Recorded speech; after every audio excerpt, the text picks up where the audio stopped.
Yes. You ladies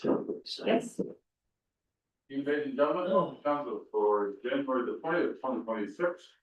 We'll get right down to business. We need a motion to accept the agenda. Moved by Bookner, second by White. Any additions or deletions from the agenda?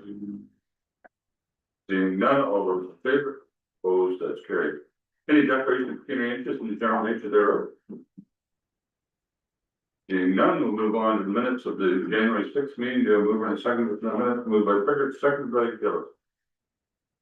And any errors or omissions, questions on the minutes? Seeing none, all those in favor? Opposed, that's carried. Business Horizons CLO 3/2026. Denny, anything you wanted to add? Through the mayor and council, nothing to add, but happy to answer questions if you have them. Any questions for council on this report? And do we have a motion to move by Gillis, second by Booker? Result, council attendance surface, I will see report CLO 3/2026, business Horizons minutes of January 6, 2025 and 2026. There's an information. Any discussion? All those in favor? Opposed, that's carried. Let's see the report. Yes. 2026. Okay, delegations and appointments, it's not quite 6:35. Looking at the reports, Adam, do you think you can do your report in 4 minutes? Okay, let's do WD 1/2026 purchase of new waste management truck. Adam, please. Next, WD 1/2026 brings forth request for council to purchase one new waste management vehicle for $421,290 plus applicable taxes. This will be through the Canoe program. It'll be a Freightliner truck with a Fanotech body. We've had both in the past. We have all Freightliner trucks now with the exception of the one plow truck. And we've had the Fanotech bodies before. They're an excellent body and we've had no issues with them. So with that, I don't know if there's any questions. Any questions from council? Councilor Wade. Just a comment, the detail of what's coming on that truck, that's the first time I've ever seen it list that long. Like it was quite detailed, a very little signal light and. Yeah, I just included that because it is the first garbage trucker that we've purchased through the Canoe. So I've Okay. included all the specs on that. Okay, so it's interesting. Yeah, there's lots of. Any other questions? We have a couple of them. First one, you're satisfied with the Freightliner? Yeah, this will have the Detroit engine in it, which we've had really excellent luck with and pretty nice and great. And the 421,000 under budget, over budget, That's under budget. and what was their budget? We budgeted 500,000 for to fund the garbage truck and half the pickup this year. That's for the budget. Okay, all right. And the other question. Split truck. Yeah. What's the split? 60-40, same split as we've had. Okay, we didn't go for a 70-30 or something. No, Assuming that I get my truck out. it's been working pretty good the way we've been doing it right now. Garbage and organics is working great. So. Okay, all right, any other questions? Seeing none, you see the recommendation there, anyone prepared to move it? Moved by Pickard, seconded by Wade. We have council attention synthesized to report WD 1/2026 purchase of new waste management properties information for the council through the purchase of one new 2026 Fantac waste management equipment installed on a Freightliner cabin chassis for $421,290 plus applicable taxes through LAS Canoes contract number 0328224 BA1. Any discussion? Further discussion? None, all those in favor? Opposed, that's carried. Let's move back up to Court of Revision for the Sulphur drain. We have the appointed people. So we need a motion to with Court of Revision. Moved by Yipma, seconded by Gillis. Moving to Court of Revision, all those in favor? Opposed, that's carried. And I believe it's Councilor Wade, Buckner, and Yipma on this. Councilor Wade, take it away, please. Okay, call the meeting in order at 6:34 PM. This is the Court of Revision for the Sulphur Drain 2025. So approval of the agenda moved by Yipma, seconded by Bugner. Any further discussion? All in favor? Opposed? Carried. Okay, confirmation of the assessment.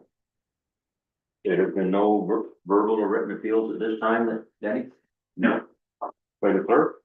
No members of the public have registered to speak at the Board of Revision? No. Is there any from the public appealing the engineer's assessment schedule for the drain? No.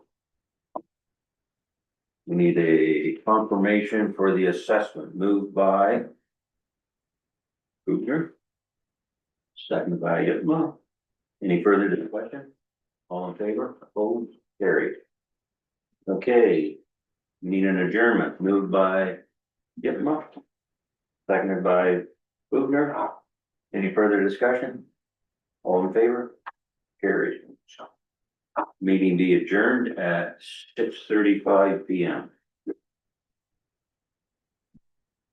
Okay, thank you very much. We're back in council, and the next issue thing to deal with is a recognition of long-term service or relatively long-term service for Brooke Crane. So, Brooke, is there anything you want to say? Okay. So, 10 years of service, Brooke's come a long way. Started out in payroll, was it? And over the years, has kind of demonstrated her ability to take on more and more responsibility. And a year and a bit ago, was appointed treasurer. And so tonight, we recognize Brooke's first 10 years. 30 to go, but appreciate that. On behalf of council, thank you very much, and I'll present you with your certificate and a pen. Thanks, Liz. Okay, your certificate and your pen, and now you're free to say whatever you want. Okay, thank you. Thank you all.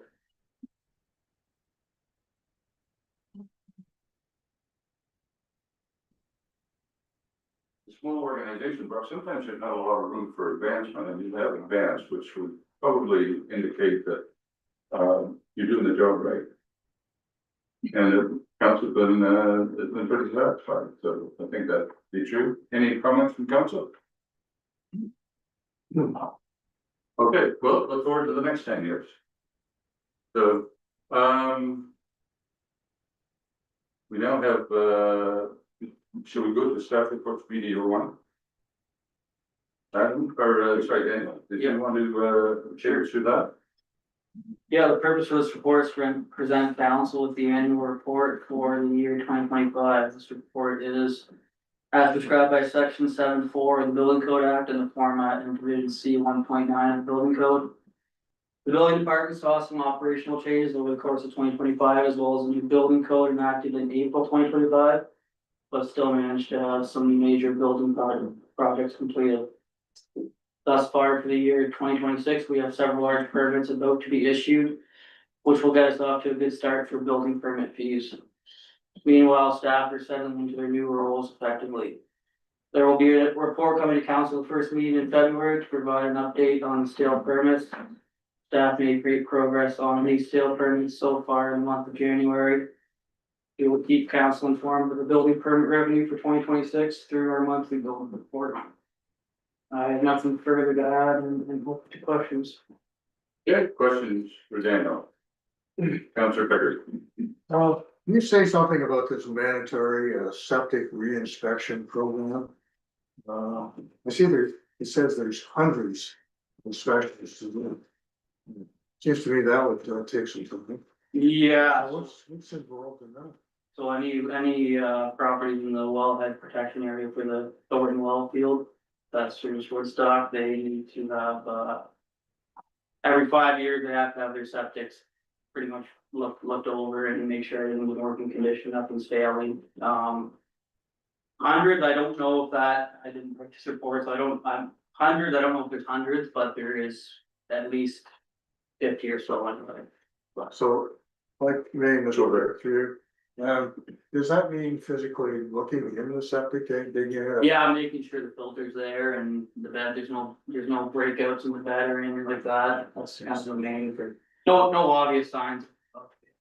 Your office has to do that, so. Neil's Dubay, our septic, will, between me and him, will be handling us.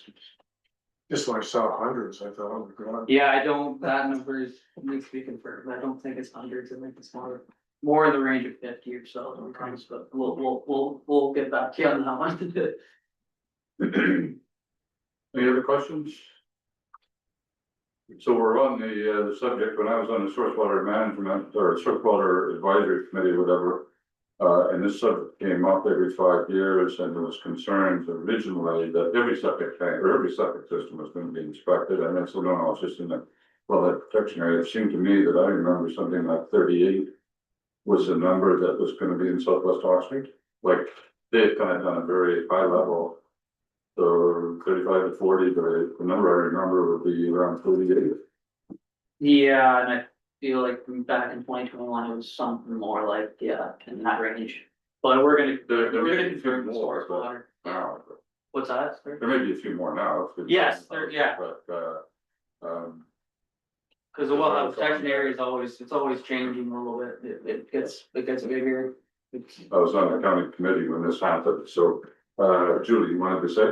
Yeah, I was just gonna add that we did actually reach out to Source Water Protection at the county and they track these properties. So my understanding is in 2026, there is about 38 to 40 that need to be inspected. And then the following year, there's a similar number. I think in total, there's somewhere around 100, but they don't all have to be inspected next year. Go ahead. So these are septic systems that are identified that are in the wellhead protection area, so the houses are built. We allowed the houses to be built there. So now it's our responsibility to make sure the septics are, working properly. Yeah, at one point we issued a permit for the houses, yeah. Now, if there's a new build, it only is Yeah, we don't- confirmed by source water, so. Right. But yeah, these are existing, These are all- yes, yeah. Yeah, I think you'll find that virtually every one of these houses was built before, the source water protection came into effect. Councilor Wade, you're next. Yeah, thank you, through the mayor. The village of Sweeper, it has to be right on the edge of the wellhead protection area. I did notice a sign on the Sweeper Road the other day that I haven't seen. You're now in the wellhead protection. I thought it was on the east side of Sweeper, on the west side of Sweeper, but I'll have to think about that again. There is one as you come out of Woodstock and one of the 401. Yes, There's one right there that you're entering a wellhead protection. and I believe there's one. Yeah, but the other side, I don't think the village is included in the wellhead protection area, but I remember, I think it goes north and west from there. Okay. Councilor, you're next. No further question. Okay. Any other questions for Daniel? I've got a couple here, Daniel. In the report it talks about, education or updating the CBO's education committee, building code changes. Challenges, things that are gonna take time. How often will that happen?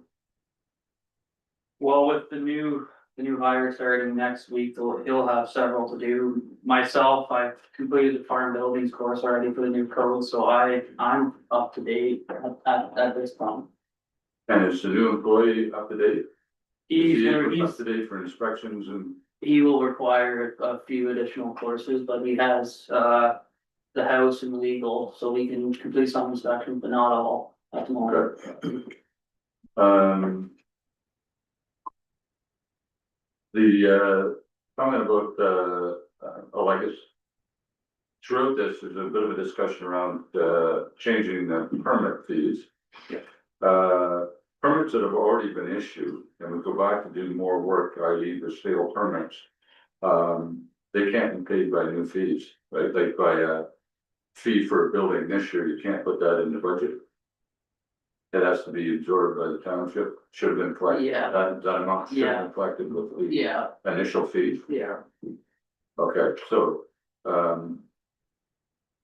that portion of the work will be paid by any kind of increase in, if there were an increase in fees, that can't be paid by that. That would be my understanding. I don't know, do they know better? Somebody else. Well, we wouldn't increase fees to pay for that additional work. No, that work will be funded from the township's building operating budget for the year. Okay, and you answered the question about Niels is qualified to do the septic inspections. Yeah. And you answered my question about the new install. It talks about, fees for the cloud permit system. Is that shared across the county or is that, we're on our own on that one? We're on our own on that one, and it's set to expire in April, so we'll have to start looking at getting that, renewed and find out what exactly the price is at this point. I don't know the prices, but we're satisfied with Cloud Permit though, that it's a good software, I find, so. Okay, it also, talks in here about a comprehensive permit review. Which I assume means, talking about, how much we charge in the future for building permit fees. Yeah. And, recognizing that, in the last year, we've had RSM and we've had a contracting position. And, we're now going to move in 2026 to the full-time, or at least a CBO and a full-time inspector and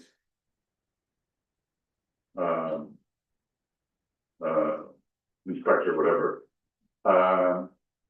And that the CBO is gonna be part-time. And that the permit fees cannot cover anything except the direct and indirect costs of building permits.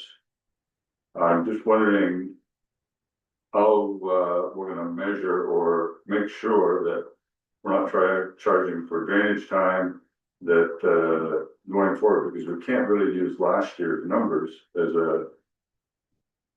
an indication, because a number of other factors have changed. Yeah.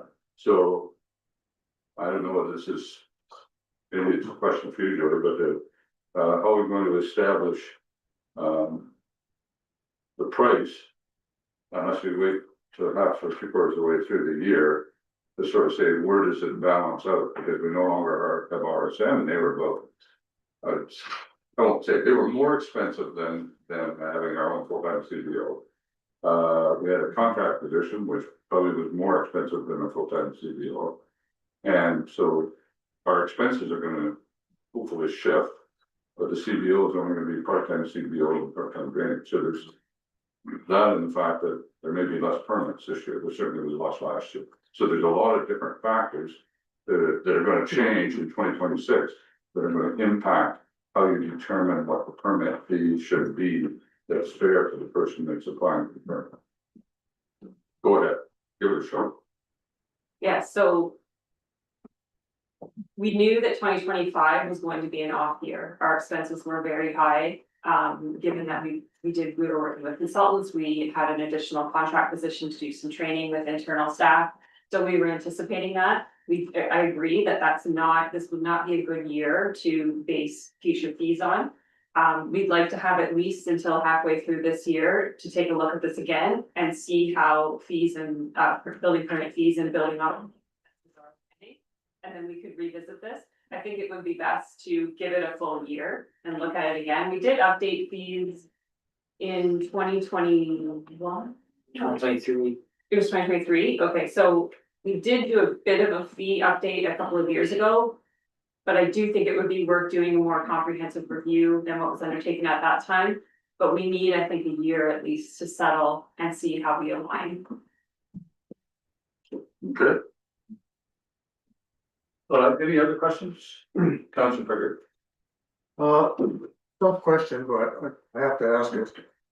It says here that, our department may not be currently operating in general adherence to the requirements of the Building Code Act of Ontario. As prescribed by section 7(2) of the Building Code of Ontario. What exactly are we not up to speeding? That's speaking to fees covering, the operating, Because we're not we're collecting not enough. collecting enough to cover the operations, that's what. Well, I assume that. Okay. Any other questions? Okay, back here. The recommendation. Is mover and seconder for the recommendations. Moved by Gillis, seconded by Wade, result of Council of Township South, let's talk from C report PDO 1/2026 titled 2025 building department annual report is information for the council staff, the staff be directed to review and report to council in July of 2026 to provide a status update on permit fees collected through the first and second quarter of 2025 construction season. Having said that, I just heard maybe not that soon from the CAO. You want that date changed? Look at it again in 6 months. You can look at it again, okay, okay. Any discussion on the recommendation? Seeing none, all those in favor, opposed, that's carried. At 6:51. Let's do the municipal elections candidate information session. I expect that might be shorter than the other one. But Debbie, do you want to pick that one up? Sure, through the mayor and council, this report is just coming back to you from the direction of council to organize candidate information sessions specific to swaps. So as you can see in the report, the proposal is for Wednesday, March 4th at Brownsville Fire Station and Monday, March 9th at Bill Fire Station. I have nothing else to add, but we can those questions. Thank you for the info. Good. Any questions from council? Any comments? You say that again about the fire stations? Yeah, the recommendation is to host the candidate information sessions at the fire station. So we picked two fire, like all three fires? No, so at the last meeting, council suggested that we host Yeah. one session in the south, one session in the north. Yeah, So I selected Brownsville for the south location and Okay. Ridgeville for the north. all right. Good. I just wondered if Fuller's Hall would catch three boards there, but I think we can go over to the fire station. Okay. Good. Any other questions on this? Now, did I read in here somewhere that people that weren't running might be going to participate, but somebody that was running maybe wouldn't be?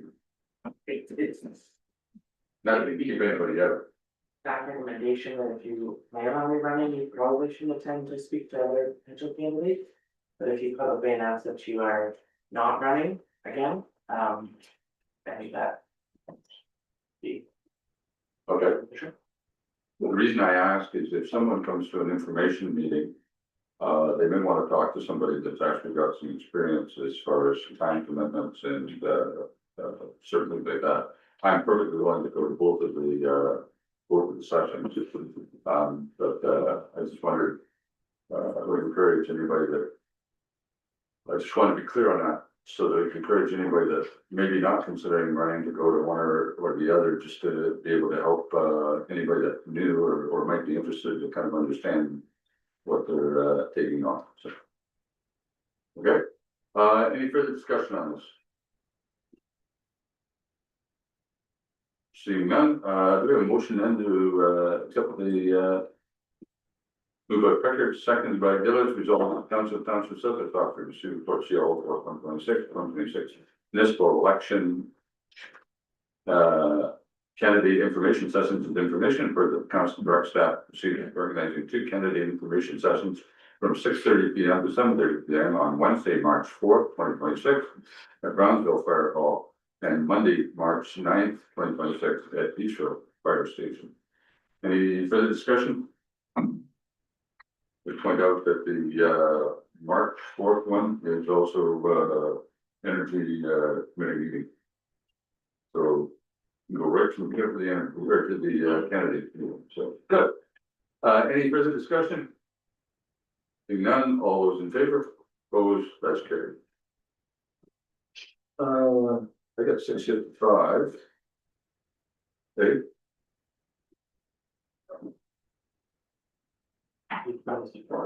Oh, okay. Mark's now online. There you are. Yes, that's us. We can't hear you, Mark. There. How about now? Can you hear me now? We can hear you now, so. Ah, perfect. Can you see our smiling faces? Sort of, yeah. I can't see ourselves, so I don't know whether we're on camera. Oh, you're there. All right, well, perfect. Go ahead, traditionally, was it 10 minutes for a presentation? You had asked for 20? Well- So, I've tried my best to streamline this, so hopefully we'll get through it quickly. okay, but before you start, I'll just make sure the council doesn't have any objections to if it goes over 10 minutes. Okay. Just not longer than 20. So that doesn't include question and answers afterward, Mark. Perfect. Okay? Okay, So go first, ahead and start. okay, first of all, I want to thank you guys for letting us make this presentation. And you all know that Julie and I are opposed to the gravel pit. But I hope you can put that aside for tonight because I've been doing a deep dive in researching all about the hazards of living next to a gravel pit. Believe me, it's taken me down a very deep rabbit hole. I'm using 4 AI models. I use Grok, Copilot, ChatGPT, Gemini. I even added a new one last night. What's that one called? Claude. It allows you to basically learn at light speed. I just cannot believe what I'm finding out about this. So anyway, I probably have spent, since I learned about this in November, at least 200 hours of asking some serious questions. And I'm not sure who went through my email. I sent out an email to try to get you guys up to speed. There was a couple of YouTube videos there that if you watch that, you'll be a little bit more, so I don't have to take such a long time giving an introduction on it. Anyway, so tonight I'm going to be using as a demonstration purposes because what AI knows, I don't pretend to be an expert on this. I've only been working on this for a couple of months, but AI has let me do a deep dive in it. So I thought tonight I'm going to let you hear directly from AI. Okay, so I'm using Grok tonight, and I'm using it particularly because it has very good voice interaction, and it doesn't remember previous conversations, so I can't have tainted the evidence, so to speak. So, and also, I know that you're probably going to have questions. You might want to jot some things down as we go through this, and you're welcome to. We're going to ask AI your questions, and let's see what it comes up with. So, anyway, I think that's about it, and I'm just going to start it now. Now, when you speak to AI in a voice interaction, only one person can be talking, and it's going to be talking because if I try to talk to you guys, it's going to be picking up the answer. So we'll save our questions to the end. Okay, so just bear with me here. I'm going to go and all right, Julie. Hi, Ara. Hey, not Julie, but hi. What do you need? Well, can we speak professionally for this session? And I'd like you to say hello to our mayor, David Mayberry, and the council.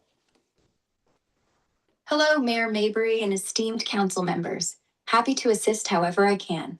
So tell them a bit about yourself and how you work, and do you have the ability to reason and can you lie? I'm Ara, an AI assistant built to help with tasks, answer questions, and think through problems step by step. I reason based on patterns and data I've been trained on, sort of like connecting dots logically. Lying? No, that's not in my wiring. I stick to what's true or what makes sense. Okay, Ara, I'm going to upload a list of experts for you here. Just a second, if I make sure I copy them. All right, take your time. Got it, Mark. So Thornton Quarry, or any All right, pit-blasting pause. limestone out there, is quietly making silica dust that Pause. can drift kilometers. Pause, Under pause, hard pause, pause. Like Dr. Brooke warns. Okay, And resuspend on dry roads, no matter how wet they spray it. Pause. No surprise, Okay, the pause. rules only cover the guys on site. pause. Okay, just hang on, Ara. Okay, so now let me ask you a question, Ara. I've got all these experts that you've helped me find, even though you don't remember finding them for me. But if I was to go through all the information, read all the books, all the journals, look into all their studies, how long would it take me as a human, somebody that reads at average speed, to get up to speed and be able to talk intelligently to these people? Can you give me an estimate? Well, if you're reading at average speed, say 250 words a minute on dense stuff like journals, and you dive deep into all those books, papers, and studies, I'd guess at least 3 to 6 months, full time. That's skimming the big ones first, then grinding through the details. You'd need to take notes, cross-reference, maybe even watch some. Pause. Okay, Ara, how long would it take you to go through this? I've already gone through it, just now. Seconds, really. But Okay, to really reason my way across every footnote, citation, and implication, give me another 10 minutes. okay, so we can all see how powerful and knowledgeable you are. How many PhDs would be on that list? Let me run it real quick. Dr. Brooke, definitely one. Hinz, yes. Friedlander, yes. Brunton, yes. Donald Bruce, yes. Roger Tanner, yes. John Watson, yes. That's 7. The rest Okay. are mostly MDs or senior geologists without the title, but they publish like they have doctorates. Okay, thanks, Sarah. Now we're talking about an area in the southwest corner of Woodstock, Ontario, Canada, explicitly along Mill Street, which it runs north and south of Carn Road, which runs east and west, and north of Clark Road, which runs east and west. And there's 2 gravel pits there, Thornton Sand and Gravel Pit and Oxford Sand and Gravel Pit. And considering the rock in Woodstock would have likely been carried by the Ice Age, can you just check with geologists that are on the list and tell us what kind of rock is in that area?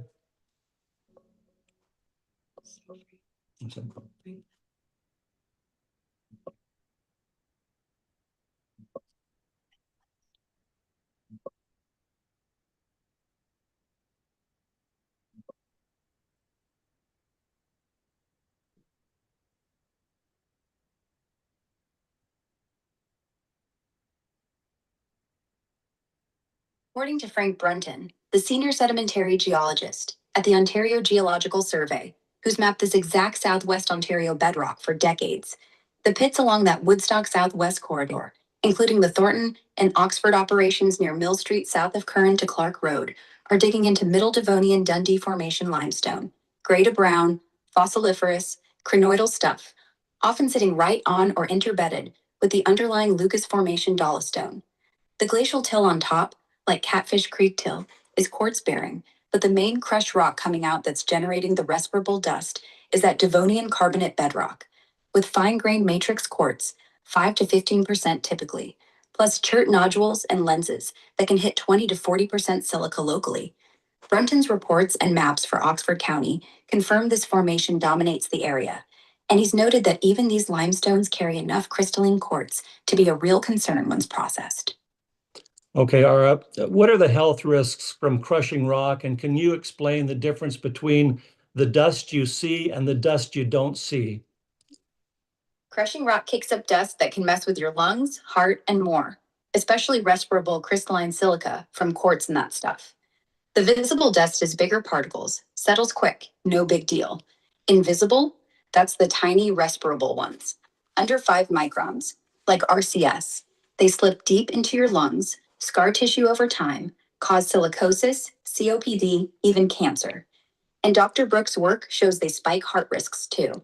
No safe level. All right, well, that's good. I want to make sure that the questions I'm asking, you're referencing all the experts we have there. So did you mention what the ovuli, I don't know if I'm pronouncing that right, the ovuli is and how it's affected? You mean alveoli? The tiny air sacs at the end of your lung tubes. Dr. Weissman at NIOSH, and pretty much every lung doc on that list, will tell you those invisible RCS grains glide right in there, cut the lining, trigger inflammation, and over time scar them shut. Once alveoli go, breathing gets harder, oxygen drops, silicosis starts. No cure, just slows it down. Okay, so with the prevailing southwest winds we have in Oxford County, how far do you think RCS could travel? And what does the World Health Organization say about RCS?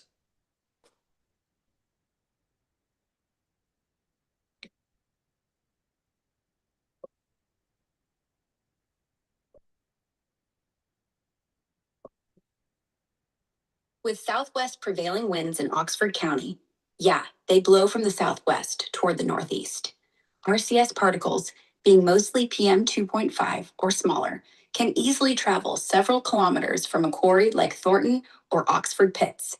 Studies on aggregate operations show significant respirable dust dispersion over hundreds of meters to a few kilometers, and finer fractions like PM 2.5 can go tens of kilometers or more before diluting out.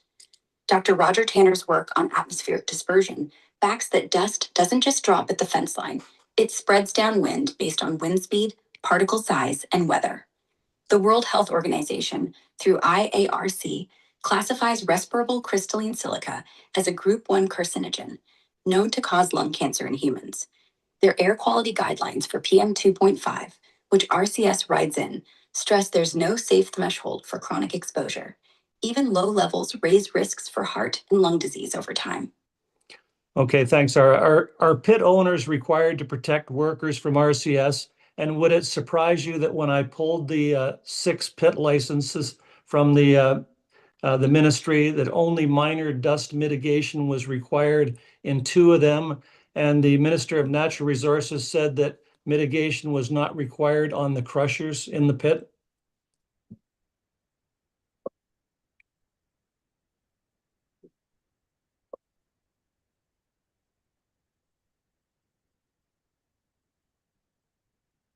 Yes, pit owners are absolutely required to protect workers from RCS.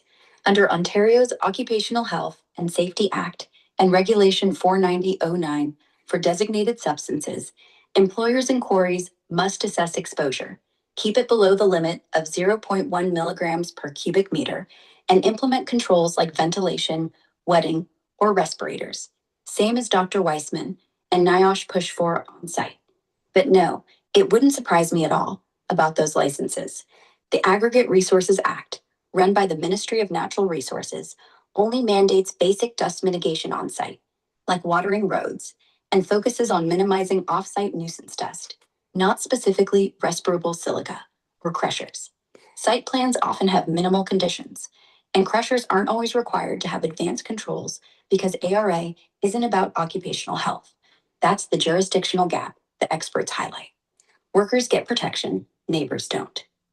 Okay, now let's talk about, there's a section of Clark Road that's roughly 800 meters long that gets covered with the particulate when it's raining, and the hundreds of trucks that go in and out of those pits daily bring this particular particulate out. I've experienced it many years. I've lived there for 45 years. And then the wet, dry cycle begins. Can you explain a little bit about that? With that much traffic on Clark Road, hundreds of loads a day, you're basically rolling fresh, silica-rich crusher fines into the surface. When it rains, the top coat turns to mud. Trucks drag it out further, then it dries into that pale, powdery film. Once dry, every tire kick and wind gust lifts it right back up. Re-aerosolization, straight from the EPA playbook. And since the fines are respirable, it's not just eyes and throat stinging. It's the stuff Dr. Brook ties to heart attacks, drifting into every house along the line. Okay, how do you think this would affect commuters, the unsuspecting commuter, school children on buses, and why would it affect children worse than adults? Commuters and kids on buses roll right through that RCS cloud twice a day, breathing it straight in. Same for playground time when wind flips around. Kids breathe faster, inhale more per pound than adults, and their lungs are still growing, so the damage sticks harder. Alveoli scarring, asthma spikes, early heart strain. Dr. Weissman calls it dose response. Smaller bodies, same junk, bigger hit. There are 3 homes in a woods, one with small children, within 200 to 300 meters of the 800 meter road stretch.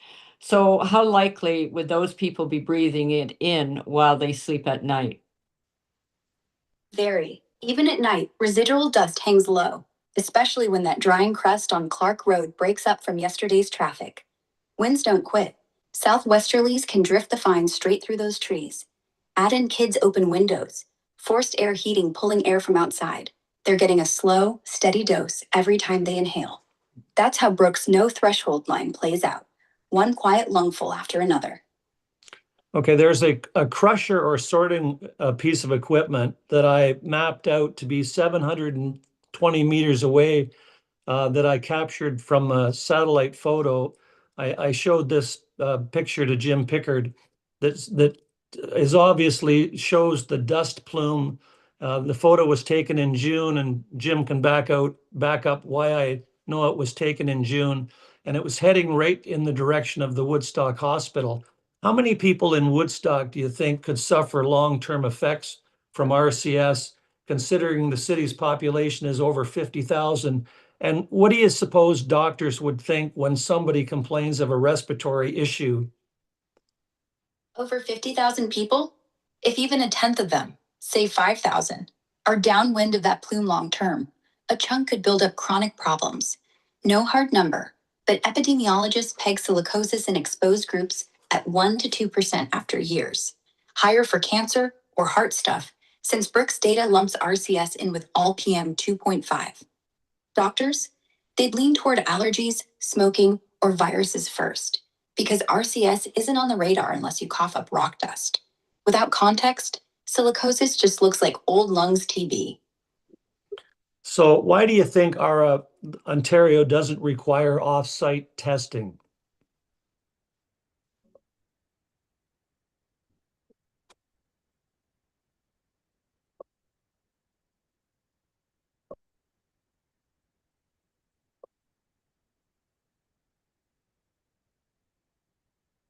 Ontario's setup splits the responsibility. The Aggregate Resources Act, run by the Ministry of Natural Resources and Forestry, handles licensing pits and quarries, and it only requires operators to mitigate dust on site, like watering roads or suppressants to minimize off-site nuisance, not to test or prove it's safe beyond the fence line. There's no mandatory off-site air monitoring or specific testing for respirable crystalline silica in the community because the ARA focuses on extraction and rehab, not public health monitoring. That falls to the Ministry of Environment, but they treat aggregate dust more as a general air pollutant without forcing routine off-site RCS checks. Critics, like Gravel Watch and the Reform Gravel Mining Coalition, call it a regulatory gap. Workers get strict occupational limits, but neighbors rely on complaints or voluntary best practices. Recent Auditor General reports slam the overall oversight as weak, which keeps things status quo. Industry self-regulates dust visually. No hard proof required for what's drifting into homes. Okay, last thing, I did learn somewhere along the line, I believe it was in 2016, where OSHA in the United States recognized the severity of this RCS and reduced the number of micrograms from 250 to 50. Can you explain a little bit about that? Sure.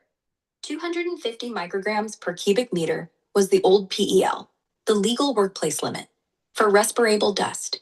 But RCS is way meaner, so the new standard, both in Canada and OSHA, dropped it to 50 for crystalline silica alone. Why? Because new data, straight from NIOSH and WHO, shows you can scar lungs at well under 100. So 50's the line where science says stop, before we call it safe. Even then, experts like Brooks say zero's the real number. So there's one last, Ontario, I believe, has 50, and Alberta is put the limit even lower to 25. Can you confirm that?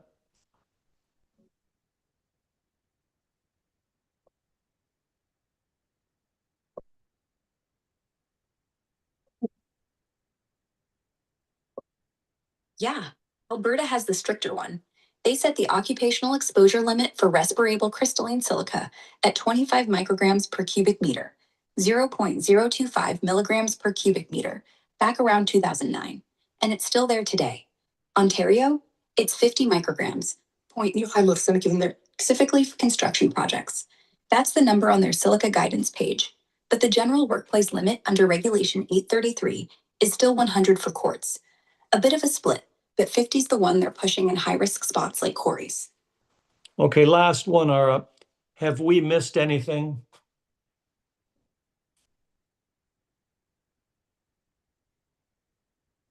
I think we've hit the big ones solid. The geology from Brunton, the crushing and re-aerosolization on Clark Road, the health risks, no safe threshold, worse for kids, hard effects from Brook, the gap where workers are protected but neighbors aren't, and how far it can travel toward town and the hospital. Only thing we haven't circled back to is actual community sampling. Nobody's required to test offsite, so there's no hard local data proving exposure levels. That's the piece that keeps the whole thing in limbo. Otherwise, you've got a rock solid case. Anything else on your mind? No, just maybe one last thought I had. This Frank Brunton, who I've had email conversations with, would you give just a bit of a rundown on him? Make it quick. I know that you said before that he is literally the man that wrote the book on the rock types in Southern Ontario.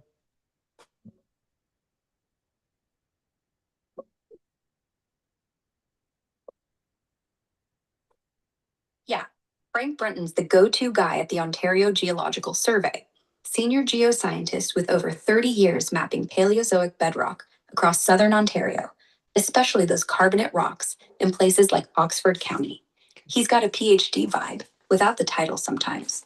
Adjunct prof at Western University, hundreds of citations on stratigraphy, karst, and groundwater.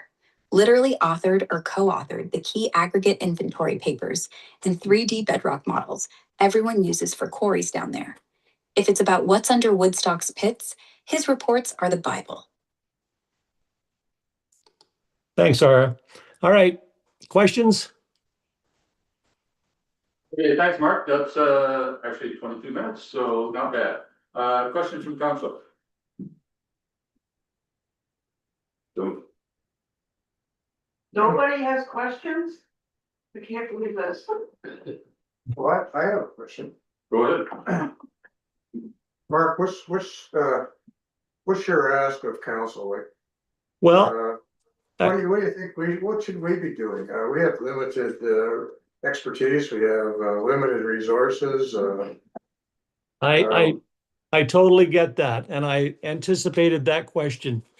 So here's my dilemma, and I feel a weight is being lifted off me because I feel that I've stumbled across this. AI, if you haven't used AI, this stuff is advancing it by light years. It's going to change society greatly. But with the changes that they've made on RCS and the limits that have cut so far down, unfortunately, Julie and we've lived down the road from these gravel pits and driven through that dust for 45 years. And I'm not gonna make an accusation yet, but I have been going up to MedPoint for many years, and when they've tested me, it's a private institution, you have to pay for healthcare and everything. And they've always asked me, they said, well, Mark, you're in great shape, but we can't figure out why your spirometry test is low. And I didn't really even put two and two. I didn't ask them how low it was.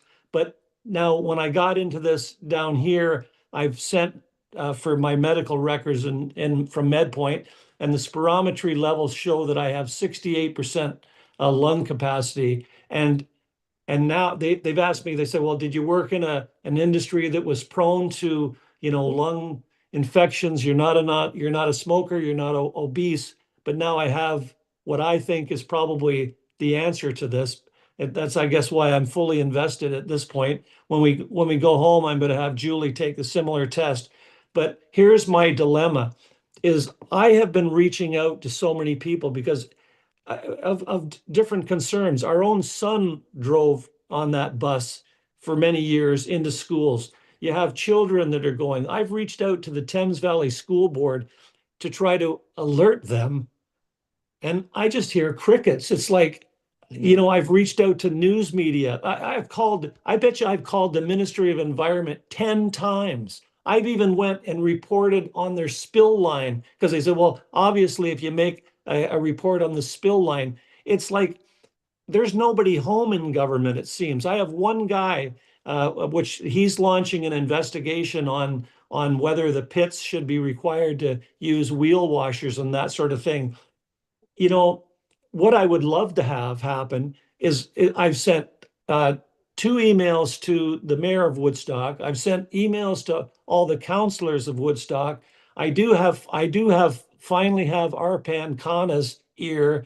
He has a staff member in Woodstock that is familiar with AI. So I said, just run my questions. Here's my experts, run my questions.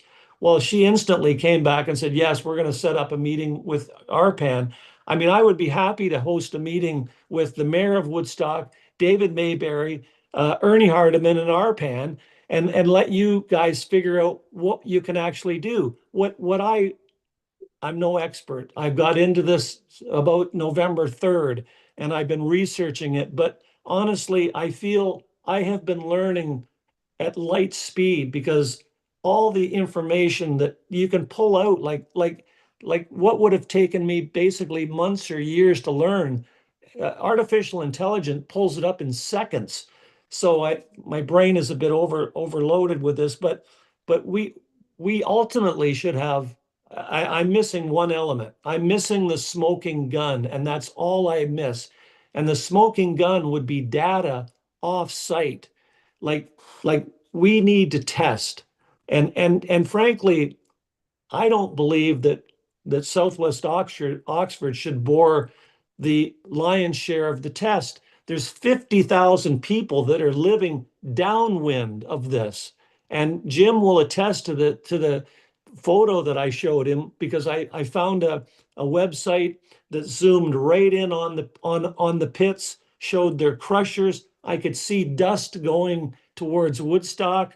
And I know it was taken in June because I was having some construction at my home, and I zoomed out and I saw the construction, and it was only under construction in June. So can you still see me and hear me? I lost the visual.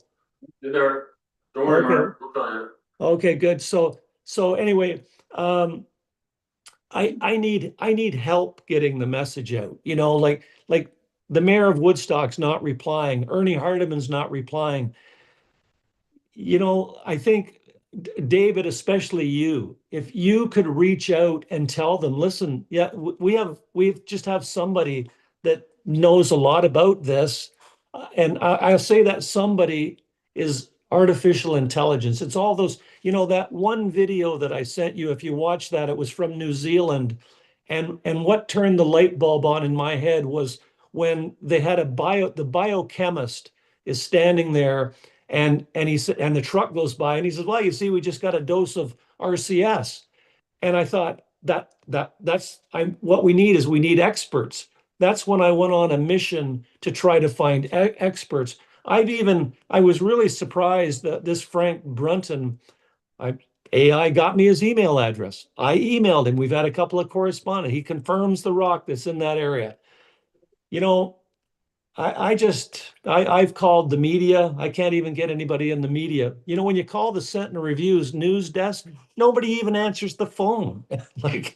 So what I think we should have is there should be some offset site testing. And you know, like I don't fault the people in the gravel business. We need gravel, you know, but you know, like in the Aggregate Resources Act, it says that, you know, they always want close to market. You know, they want the gravel to be close to market. And and even when you go down, I've gone down the path of even learning why Woodstock was, you know, when a settlement comes and people settle, the early settlers, you know, they need one thing, they need water. So they settled beside the Thames River. And why did the Thames River get formed? Well, it got formed because the Ice Age scraped a big rut down and it caused a river. Well, that big rut pushed piles of gravel. The ministry wants close to market because they don't want gravel trucks driving for 30 kilometers using diesel fuel and making pollution with the diesel. So they like it close to market. But if this RCS is contaminating people like AI assumes it is, then they need stricter regulations on like water spraying inside the pit. Putting like this Mark Velimir that I talked to from the Ministry of Natural Resources, I asked him point blank, I says, is there any requirement for, water suppression when they crush the rocks? He said, no, they're not required that. Well, some of these, if you think about how, the government works, sometimes these things take a long time to implement. It was just 2016 that they discovered, wow, this stuff is really, this is a lot of the research points says it's the new asbestos.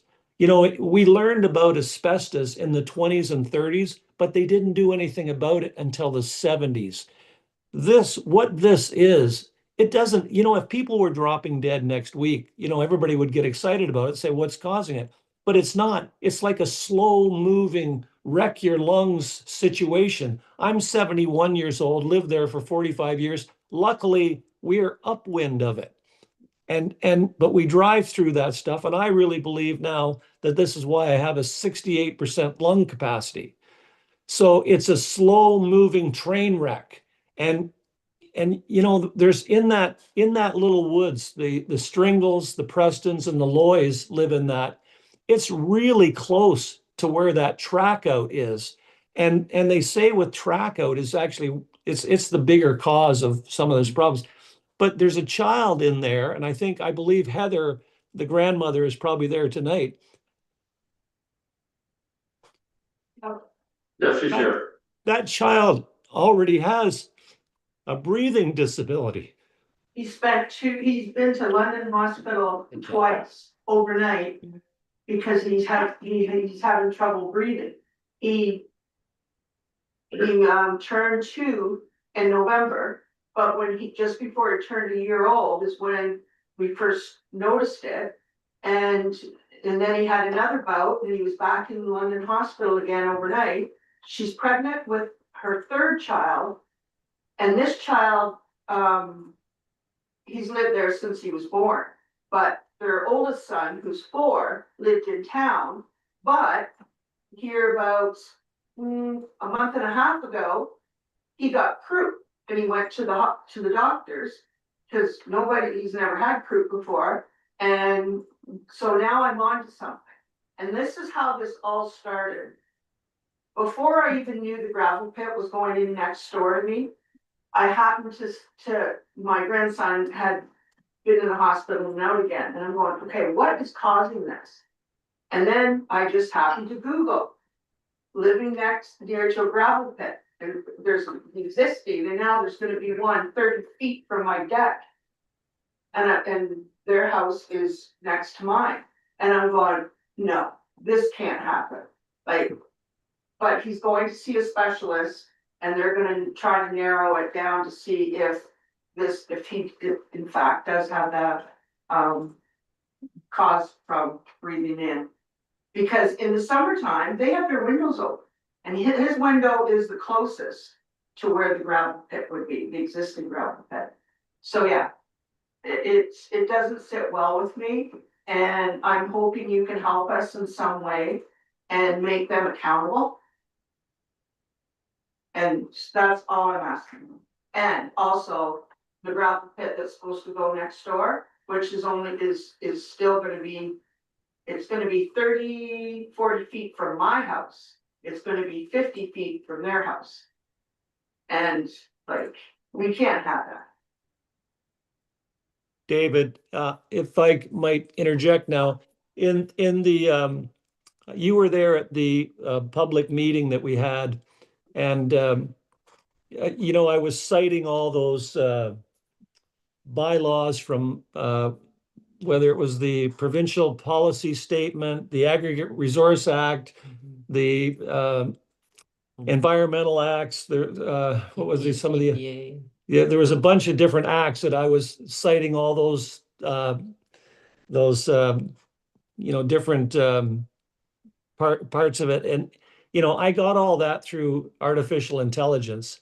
But in that David, I think I showed you guys that the zoning is maintains, you guys have control over the zoning of that pit in the, as long as that pit is in existence.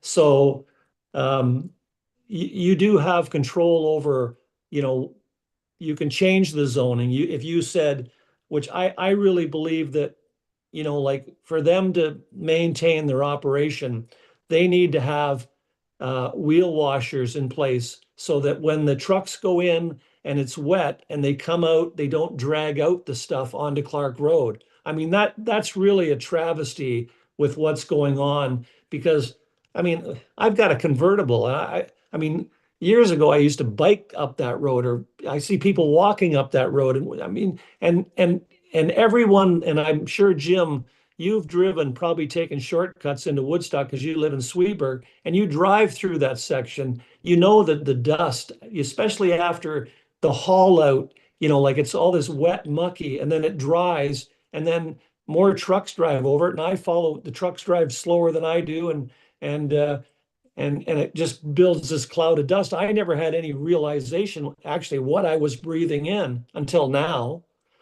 So, like whether they need to inside the pits, make sure that they have proper like water mitigation on the crushers themselves. And you could change the bylaw or the zoning to say, this is what we require you to do. There are some pits that operate around, the world that they have water and they spray and they keep the pits and the roads wet all the time. I mean, I drive by there sometimes and I see them putting a little bit of a sprinkle of water. They have a water truck they drive around so it doesn't create the dust inside.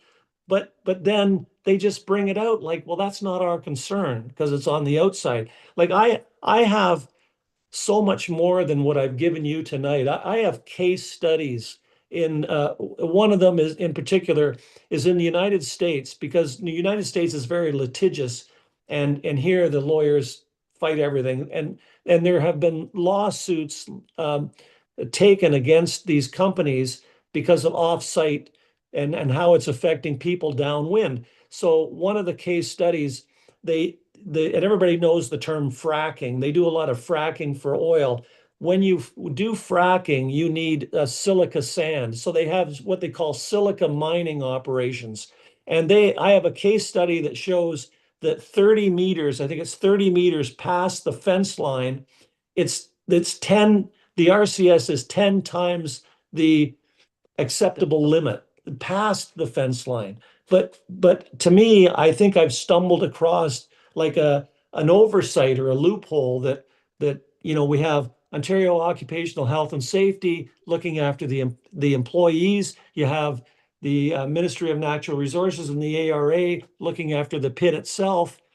And everybody's made the assumption that they build berms up so it knocks down the dust you can see, but it's this invisible dust. This stuff is 1/50th the size of a human hair, and it floats up like lighter than dust. And if you ask Ara, my AI models, the cabin filters you put on a car, it goes right through that. That won't even stop it. You need an N95 mask that's wore very well to protect yourself against it. And I think it's just that, I would have never stumbled across this if we didn't have AI. And but I'll tell you, you can put these apps, they're free of charge, a lot of them. I pay a subscription for ChatGPT because I just asked it too many questions. But any of you that have a cell phone, just go to your go to your app store, download some of these apps. It will blow your mind what these things are able to do. And society now is learning so many things. And I just think I was in the right place at the right time and asked the right questions. And this is what came out. Okay, thanks, Mark. Questions from council? Any more? Councilor Yipman, you're first. I understand the issue at hand to the degree that I'm able to with the information we've just heard. But my question is, what are our gravel roads? Majority of the road network in southwest Oxford is made up of the very same thing that we're talking about coming out of the pits. So I get that it's not being processed or crushed. But the same particulate matter is coming up from that, so. Are we to take from this presentation then that we should be hard servicing all our roads because it's an unsafe condition for our residents? We've looked at that numerous times in terms of cost and found it just. We're not able to do it. And so, yeah, once we start going down that road, where does it stop? I think Can I a add- lot at the time, at That's the second. time of crushing. We'll let Mark answer it, and then No, if you want to make a comment, I'll. Yeah, okay, if I could just interject with that, yeah, that's exactly what my neighbor Doug Hamilton said, because his road is gravel. And he says, well, we've lived on gravel roads for years. I can ask Ara right now and she'll tell you that that's not the case. It's when you crush it and then the RCS floats up like a smoke, and it's when it lands. So when you put it in a gravel and it's on the gravel road, it's not the same. It's not putting off that sort of RCS. The only reason it's a factor on that 800-meter stretch is it comes out, a lot of RCS will settle, comes out on the truck tires, and then it gets put on that road and it gets mashed up. The gravel that goes on a gravel, because this is like Doug Hamilton, my neighbor, and when I first alerted him, he said, oh yeah, but Mark, I might be breathing in all this other stuff. Well, that was something I asked AI, and they said, no, that's not the case. It's just when you create this, when you are crushing it. It's the crushing of this, and I've learned all about, like the silica content in, like if you have a quartz rock, it's generally high in silica. Granite has high in silica. Limestone is less in silica. Dolostone, is more. And you may get even the situation that, like Frank Brunton's told me, he says, well, that stuff, it's a hard packed limestone that they actually have to take a machine in and scrape it out. And that scraping,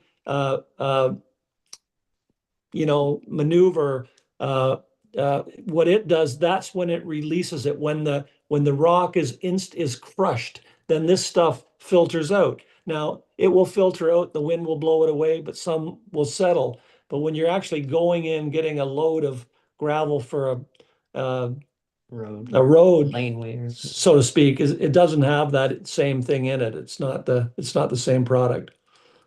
Okay, Heather, you wanted to comment? No, that's what my point was, it's when it's crushed, not when it's Okay. on the road.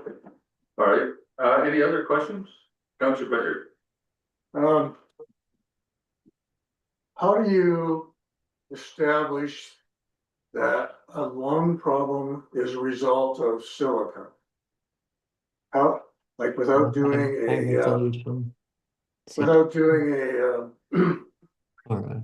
don't know what you call it, some kind of tissue test? How do you know a person with poor lungs can say safely that this was a result of RCS?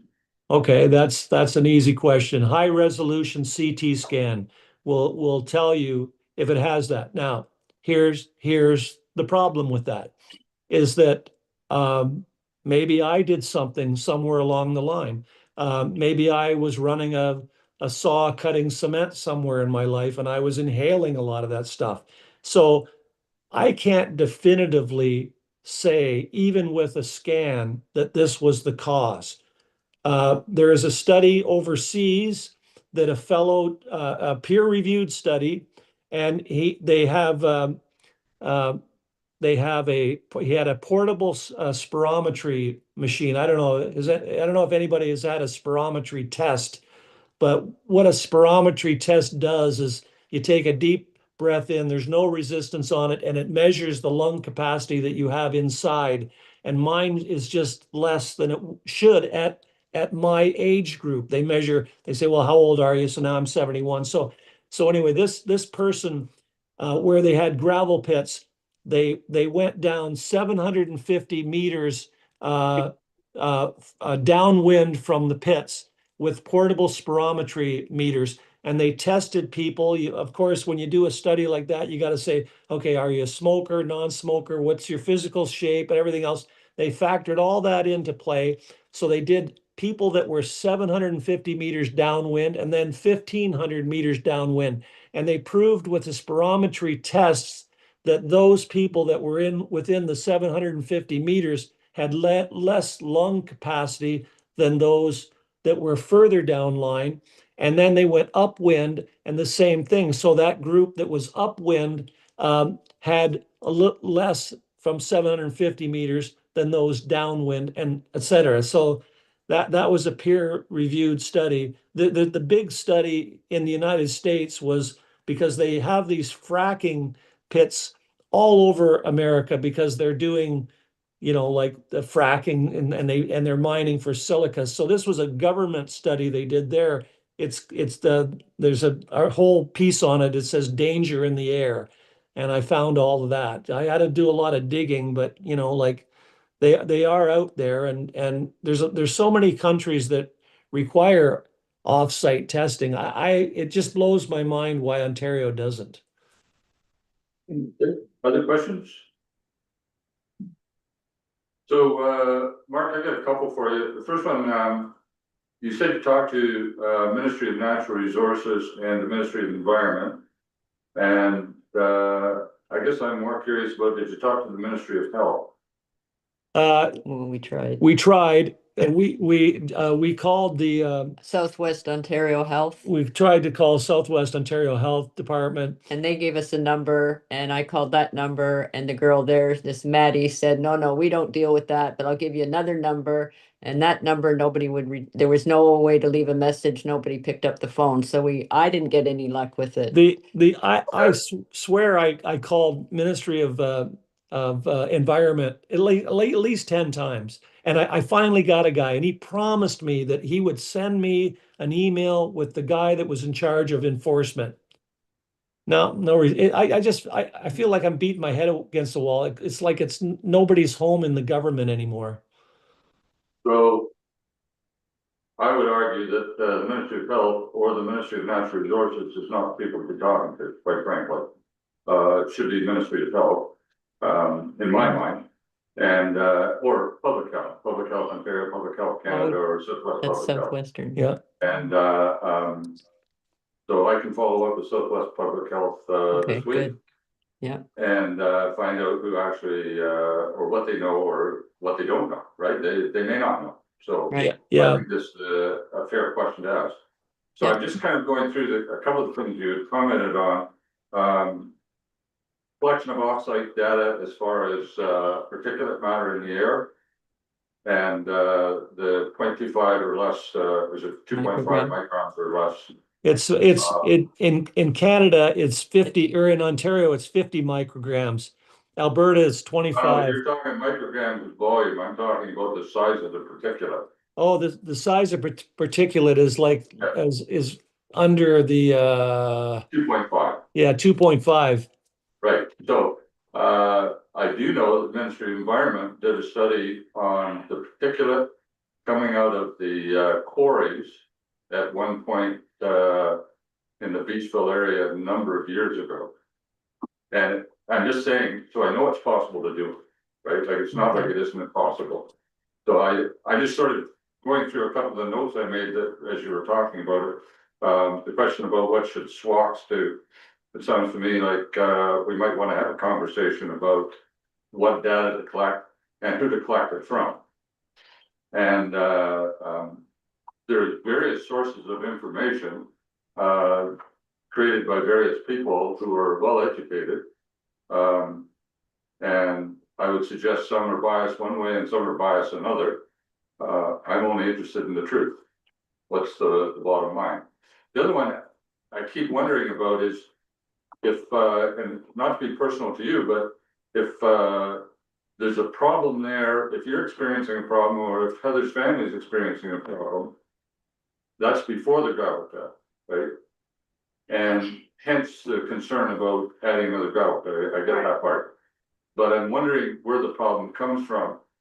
And I've had people in the past raise the issue of the 401 and the fumes coming off the 401 and the very fine, I forget what they call the rubber that is, it's almost a dust. It's really fine that comes off tires as you're going down the road, right? Like the tires just gradually, eventually wear out. And the number of trucks and all that going down there. So, and quite frankly, the agricultural operations to the west of your place. If, I mean, there's a lot of crops growing west of your place. I'm not suggesting that's the answer. I'm just saying there's a whole lot of factors that I see that just sort of say, this isn't as simple, is it A? Is it, it's a question of what are the factors that are around and then how do you differentiate between them, right?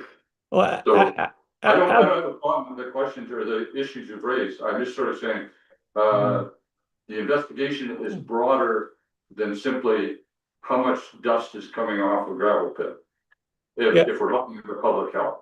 Yeah, absolutely. I agree with you 100%. And my own health issues, you know, you can't act on what's my problem because there would not be enough evidence, me individually. I have only run across all of this information. Now, I will tell you that when you mentioned the Beachville Lime report that was done, I think 8 or 9 years ago, I've been through that whole thing. Well, I shouldn't say that. I have had AI go through the whole thing, and they did not test in that report for RCS. They tested just for dust, but they didn't test for RCS. Believe That's me. what I mean, though. The reality is that it can be done. Yeah. Right. Now, it can has I? been done. So there's precedents, if you like, for either the county or the city, and certainly can have a conversation with the with Woodstock as well. Well, so I did reach out to a company in Woodstock that does test for it, but they told me they only test for RCS inside a building. You know, so in other words, this is really, you know, like let's say somebody is making a quartz cabinet tops or, you know, cutting cement inside of a factory. They do that sort of thing. And he did direct me to a company in Toronto that I just didn't, I emailed them, I tried to call them. They're a big, huge company.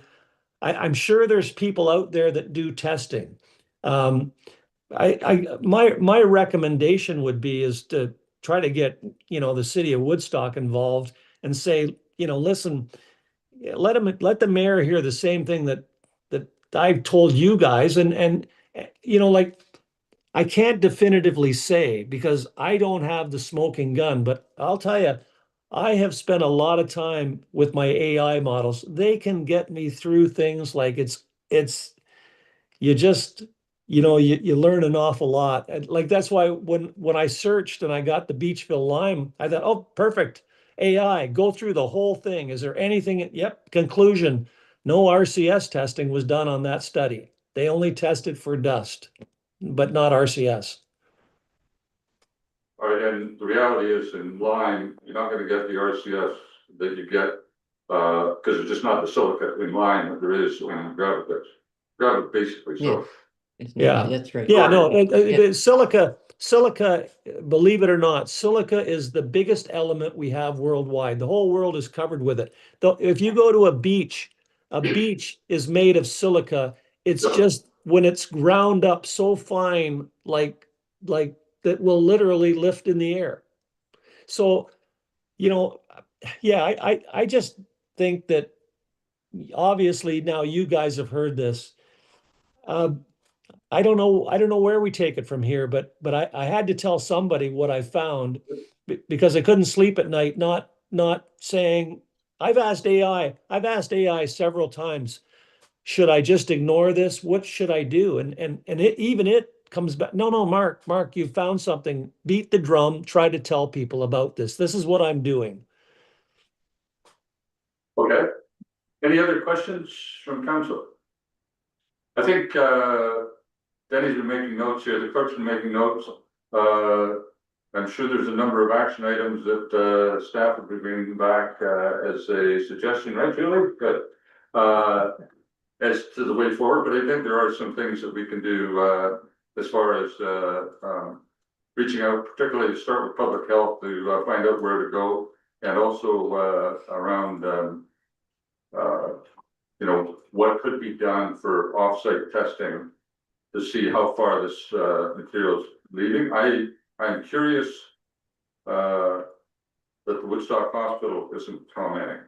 And so I think that's another one to reach out to. If I were the Woodstock Hospital or Woodingford Lodge, I would have a real reason to want to know if there's problems in the air. Yeah, Because to me, would be obvious places to start with, so. And we know the people there, so. Okay. Any other questions for Mark? Or Heather, you don't mind answering any questions either? I had a question I was gonna ask. but- Not seeing any, okay. Well, we'll follow up with this and see what we find out, so.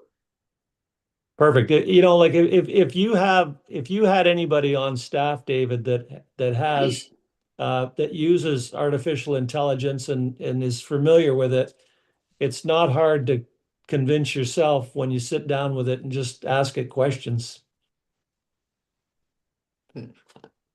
Well, I guess the problem with any kind of artificial intelligence is what is the source of the information they're using? And as far, and I don't say this particularly about this issue, but in general, is that basically artificial intelligence takes a whole series of sources of information, Mhm. combines the information, and then tries to give a synopsis of it, right? Yeah, And like most things, the source of the information actually impacts the outcome. okay, can I leave you, can I leave you, So, can I leave you with one thing? yeah, Believe me, I don't want to be the boy that cried wolf. So I have now 5 AI models. So I asked it the probability if all my models were reaching the same conclusion, how accurate could we rely on the information? And it was 99% accurate. yep. No, So no, I again, I'm not trying to argue it at all, I'm just No, saying you no. always have to be cautious, so. I just Okay, want to, well, I just thanks want to very point much. that out. Yep. Okay, thanks very much, Mark and Julie, for being here, and we'll get back to the rest of business of council, so. Thank thanks for you. tonight. Thank you. Yep.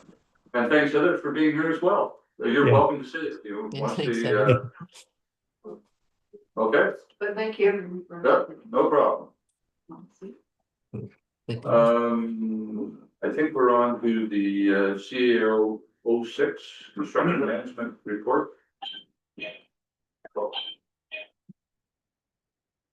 Okay, thank you, Mayor Mayberry. The purpose of this report is to bring forward the results of the request for pre-qualification for construction management services for the proposed Van Alpine Municipal Childcare and Library project. A total of 28 submissions were received for the proposal, and they were evaluated based on the criteria that were outlined in the pre-qualification RFP. There was a strong emphasis that was placed on experience that the proponents had in delivering municipal, community, multi-use library, childcare, and our school facilities under a construction management model. From that process, there is a short list of proponents that are outlined within the report. There are 7 qualified firms which staff have selected to proceed to the next phase of procurement, which is also outlined within the report. The next phase of this process will require financial proposal in 2 parts. There'll be a phase 1, so this will be pre-construction and detailed design to get the project to a construction ready state. And then phase 2, which will only proceed after phase 1 comes back to council for confirmation, financing, and approval. The phase 2 is for fees related to construction delivery. So at this stage, staff are seeking council's endorsement of the proposed shortlists that are outlined within the report and authorization to proceed with phase 2 of the procurement process. With council's support, and if we continue to stay on track with this this proposed timeline, I hope to have the detailed proposals back to council at the March 3rd council meeting. And with that, I'm happy to try to answer any questions the council may have. Okay, questions from council? Councilor Yetman. Yeah, Julie, I'm just a little bit confused as to the different reports and the different levels of management that we're talking about here. So what exactly are you hoping to bring back to the March meeting? Okay, so we've narrowed down to 7 construction management firms. So this is, we're selecting the contractor, the firm that is going to be managing this project on behalf of the township.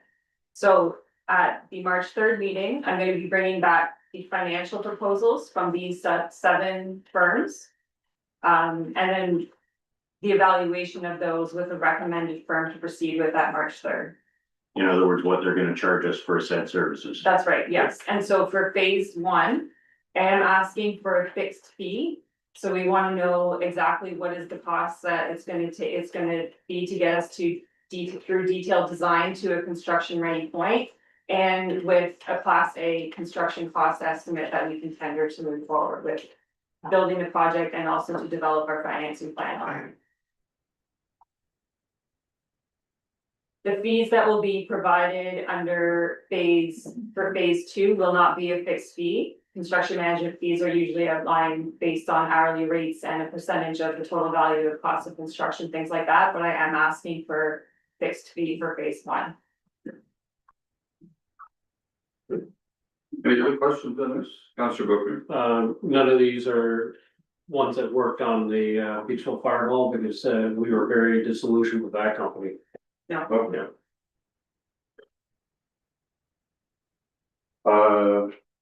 Any other questions? So the 28, you got rid of 21 of them. Of the 21, what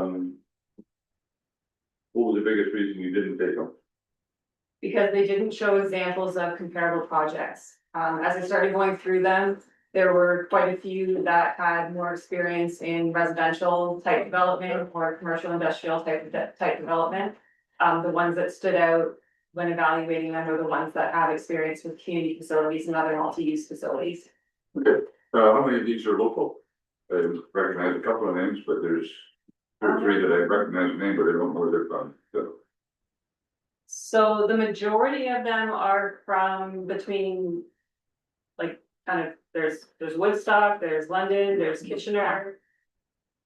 I would say they're probably half and half local and then also from outside of Oxford area, I guess you could say. Okay. Does anybody have any objection to any names on the list?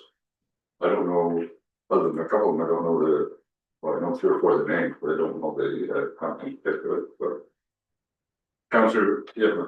Thank you. So Julie, we started off this process by hiring a consulting firm to help us through initial drawings, scoping out the site, whether it was actually feasible and all that sort of thing. Are they still advising at this point? So in the next phase, it does require that the firms seek, so in order to be compliant with our procurement policy, every phase has to be tendered. So the next phase of it, though, it does require that they out to the architectural firm and the engineering firm that we've already been working with so far, and that due consideration be given to the value and continuity of working with them for that project. That information that these companies get, that will help feed what the phase 1 cost is going to be. So it is specifically included within the RFP document that they reach out to the firms that we've already been working with to at least include them, include costing from them when they're putting the team together. Any other questions? So the recommendation here is to proceed further with the short list. And then bring back, the bid, basically the bid for, moving forward again, or the first phase anyway, so. Yes. Okay. Any other questions? We have a motion then to, proceed with the recommendation, moved by Yevna, seconded by Wade. So the Council of Township Civil Officers received report CAO 6/2026 regarding the results of the request for qualification for construction management services from our Melbourne Municipal Office Child Care and Library Project, and further the council endorsed the proposed shortlist of qualified firms. Proceed to the second phase of the procurement process, and further the council authorized staff to invite the shortlist firms to submit financial proposals for phase 1 to construction design and development, and phase 2 construction delivery of the project. Any discussion? Any further discussion? Seeing none, all those in favor? Opposed? That's carried. All right, we're now down to number 9, nothing in discussion item, so number 9, consent agenda. We have a motion then to, note file item 1 to 7, I believe it is. Moved by Pecker, second by Pearson. Any of those that you want taken out? Seeing none, any just, sorry? Sorry, I thought Mallory raised her hand. Okay. Sorry. Then, items 1 to 7 be, noted and filed. Bit of a motion, right? Yes. Sorry, Councilor. No, it's just, I thought you were looking for a mover. I thought I did have one. Denny says I did. Okay, any discussion on any of those items? Seeing none, all those in favor, opposed, that's carried. Right down to accounts payable, for January 3rd to, January 3rd to January 17th, 2026. We have a mover and a second, moved by Yepma, second by, Gillis. Result of the following accounts be approved payment account payable for January 3rd to January 17th, 2026, $428,947.94. Payroll number 1, $64,316.88 for a grand total of $493,264.82. Any discussion? Any questions on this report? Seeing none, all those in favor? Opposed? That's carried. We have the Selford drain bylaw, third and final reading, expect. That it? Do a mover and a seconder for the move by Pickard, seconded by Buchner and Denny. The reading would be. That the following by time I would pass bylaw 76 for 2025, a bylaw providing for drainage works for the sulfur drain. Any discussion? Seeing none, all those in favor? Opposed? That's carried. The notice of the motion. New business council roundtable. Councilor Pickard, please. Well, there's not much going on in Ward 5, it's kind of quiet. Figured Parks and Recreation, having a meeting February 4th, in the church at 7 o'clock. It's kind of the nuts and bolts of what's going on, I guess. Well, I look at my schedule and that's pretty well it. And work too, Councilor Yipman. Thank you, Mr. Mayor. Long Point Region met on January 7th, elected our new slate of executive. Chair is Doug Brunton and Vice Chair is Chris Van Passen, both councillors from Norfolk County. The Bacchus Heritage Village, I was on the committee for that for the past year. I've stepped down from that committee at this point. That whole area of the Bacchus Park is suffering from, I guess you'd say, lack of maintenance or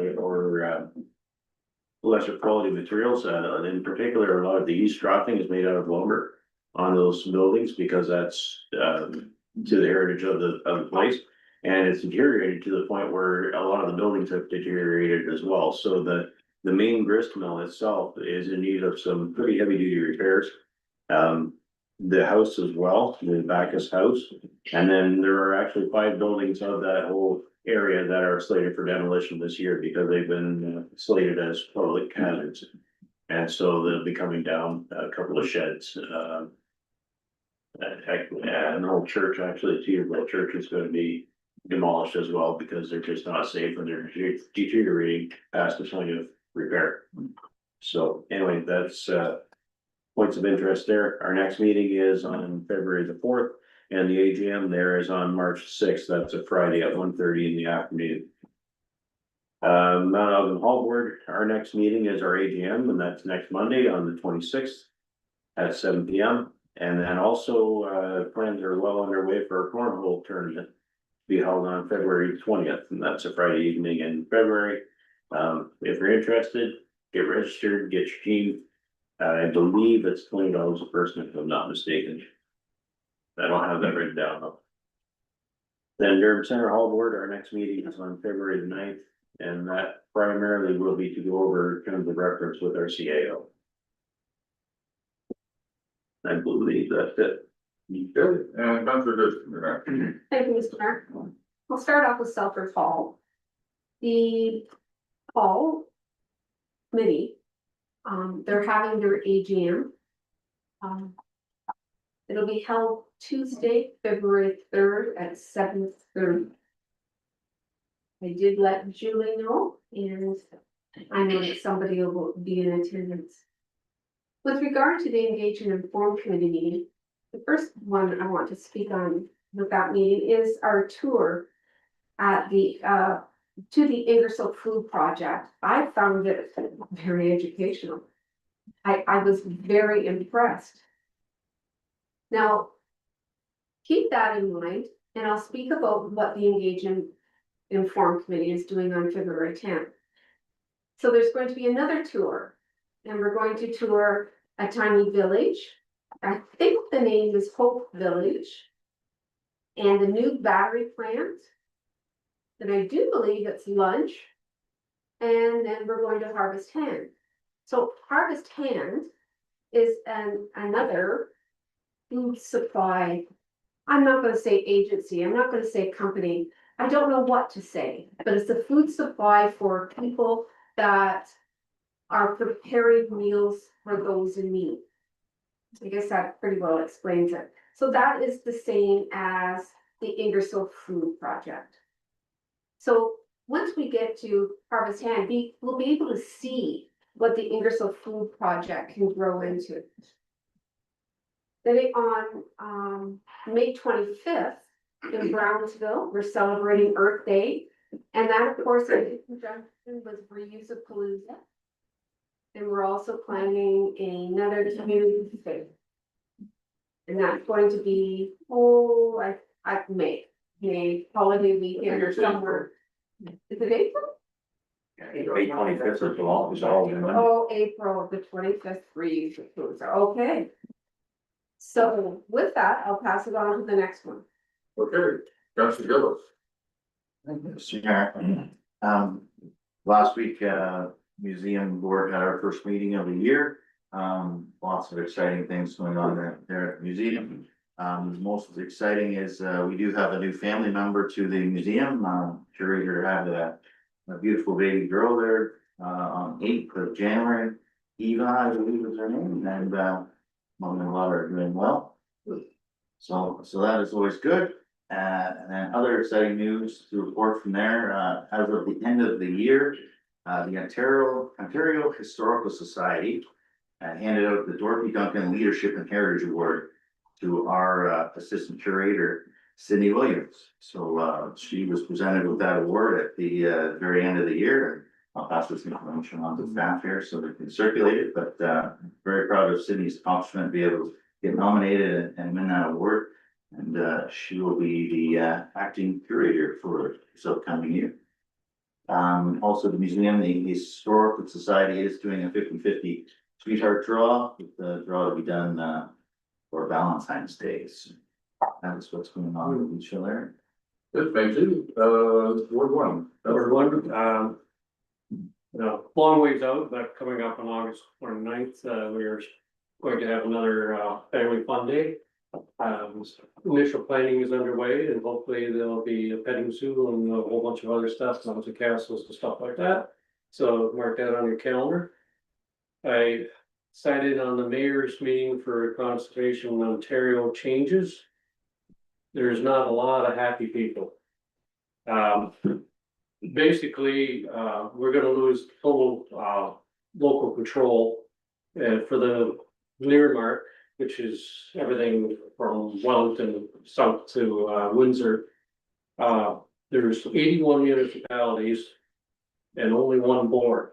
So they're saying, okay, if we do representation the same as we do now, with any watershed that you're in, you have a representative on the deal over 180 people on the board.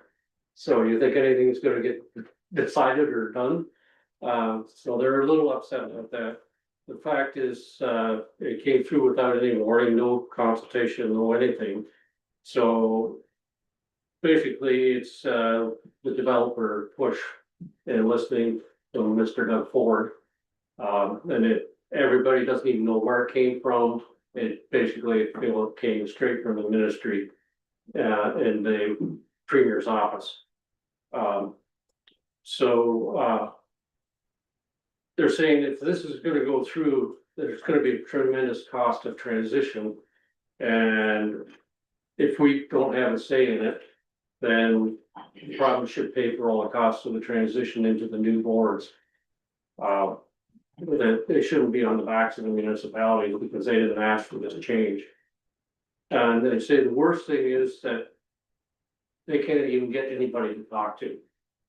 Everybody shuts them down or won't even respond. Even if they call the premier's office, nothing. So, they're not, they feel like the boards and the municipalities are not even being listened to. So the mandate that they were talking about was that at Roma, they were gonna try to pigeonhole as many ministers in the hallways as they could, so they're not in public.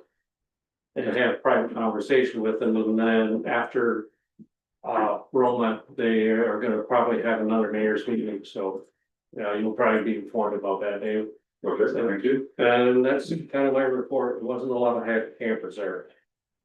Okay, well, first of all, thanks for going, I appreciate that, you had up with something else, so. Councillor Wade, Ward 4. Full until it's finishing up with Christmas rentals, the month of January. We should end the 31st, I believe is the last one. I did mention last council meeting that AGM possibly the first Tuesday in February or the first Tuesday in March, but I can't get a hold of Nick Kirby. I believe he might be holidaying somewhere right now, so hasn't returned my call. I called again today and there's still no answer. So that's very unlike him not to return a call, so I assume he probably gonna freeze somewhere in the evening. So I'll get, when I do find that date, I will let. Okay. I too went to the tour of the Ingersoll Food Terminal. I was impressed. Like they said, the problem isn't, they don't have any problem getting food, they have a problem with volunteers distributing it, so. Great facility and it's much needed and I'm sure it'll do well. That's about it for right now, yeah. Okay, thank you very much. Well, just a couple of things, first of all, the February 8th, or sorry, 10.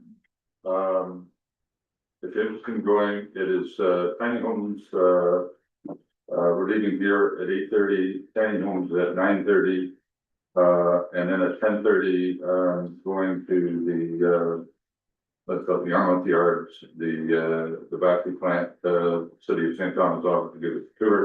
And I'm still working on about the harvest hands tour. They haven't got back to me, but I'll call them again tomorrow or email them again tomorrow and find out. And then hopefully after that, maybe going to their housing, their homeless shelter. So that we can sort of see what it's like in the area, might as well make a day of it. The other thing is, today, I got asked a couple of weeks ago about where we were on Mount Elgin. As far as the, water or the wastewater system, upgrades for the new build. And, whoever I asked, I said, well, council had passed it and they had, everything in, line that I knew of. So I asked today I asked Tom Ford today, as far as he knows, the engineering going ahead, and they're expecting construction this summer. But they had to inform the Ministry of Environment, that they had everything done before they could actually start doing anything. And he said, they were told by the Ministry of Environment that that would be just a very quick turnaround. They just wanted to do. So, he's thinking that we will see construction of phase 3 and 4 of the, wastewater treatment, under construction this summer, but they have to finish the engineering designs to get it out for tender. He thought that it was almost ready to go for tender. So, other than that, I don't think I have anything else that I can report. So. Which brings us back to no closed session tonight. No. So we need a confirmation bylaw. Unless there's any other business that I okay, moved by Bookner, second by Gillis, and confirmation bylaw agreed. that the following bylaw be read first, second, and third time and finally passed, bylaw 4 of 2026, to confirm all actions and proceedings of council for January 20th, 2026, and that the mayor and clerk are hereby authorized to sign the bylaw. Okay, any discussion? Seeing none, all those in favor? Opposed, that's carried. We now need a motion to adjourn. Moved by Thurston, seconded by Wade. Council adjourned at 8:15. Meet again on whatever it is, February something. Third. Any discussion?